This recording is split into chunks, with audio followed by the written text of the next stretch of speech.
లడ్డు గురించి మాట్లాడకూడదు, sensitive topic, మనకు వద్దు అది.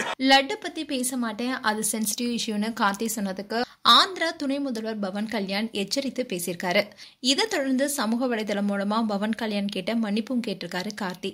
பிரேம்குமார் இயக்கத்துல கார்த்தி, அரவிந்த் சாமி உள்ளிட்டோர் நடத்தியிருக்கும் மயிலகன் படம் செப்டம்பர் 27 ரிலீஸ் ஆக இருக்கு. படத்தை பல்வேறு இடங்களை விளம்பரம் செஞ்சுட்டு வராங்க கார்த்தியும் அரவிந்த் சாமியும். இந்நிலையில மயிலகன் படத்துடைய விளம்பர நிகழ்ச்சி ஹைதராபாத்ல நடந்தது. அதுல நிகழ்ச்சி தொகுப்பாணி லட்டு மீம்ஸ திரையில காட்டி லட்டு வேணுமான்னு கார்த்தி கிட்ட கேட்டாங்க. அதுக்கு கார்த்தியோ லட்டு பத்தி இப்ப பேசக்கூடாது, அது சென்சிட்டிவ் டாபிக், அது நமக்கு தேவையில்லைன்னு சொல்லியிருந்தாரு கார்த்திக். திருப்பதி லட்டுல மாட்டு கொழுப்பு, பன்றி கொழுப்பு சேர்க்கப்பட்டது தெரிந்து பக்தர்கள் அதிர்ச்சி அடைஞ்சிருக்காங்க. இந்நிலையில திருப்பதி லட்டு பற்றி சமூக வலைதளங்கள ஏகப்பட்ட மீம்ஸும் வளம் வந்துட்டு இருக்கு. இந்த நேரத்தில் லட்டு பற்றி கேட்டதுக்கு கார்த்தி அப்படி பதில் சொன்ன வீடியோ இப்போ சோஷியல் மீடியால வைரலானது. இதை தொடர்ந்து விஜயவாடால செய்தியாளர்களை சந்தித்து பேசிய ஆந்திர மாநில துணை முதல்வர் பவன் கல்யாண் கார்த்தியை எச்சரித்தாரு. திரையுலக சேர்ந்தவங்க இந்த விவகாரம் பற்றி பேச விரும்பினா அவங்க ஒண்ணு ஆதரிக்கணும், இல்லனா கமெண்ட் செய்யாம இருக்கணும்.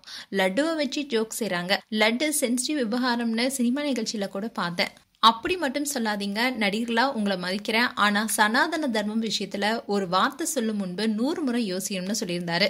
இந்நிலையில பவன் கல்யாண் கிட்ட நடிகர் கார்த்தி மன்னிப்பு கேட்டிருக்காரு. இது தொடர்பா நடிகர் கார்த்தி தன்னுடைய எக்ஸ் பக்கத்துல, டியர் பவன் கல்யாண், உங்க மேல மிகுந்த மரியாதை இருக்கு, எதிர்பாராத வகையில நடந்த தவறான புரிதலுக்காக நான் மன்னிப்பு கேட்டுக்கிறேன். வெங்கடேஸ்வரருடைய பக்தன் என்ற முறையில எப்போதுமே நான் நம்ம மரபுகளை மதித்து நடந்துக்கிறேன்னு கார்த்திக் பதில் சொல்லியிருக்காரு.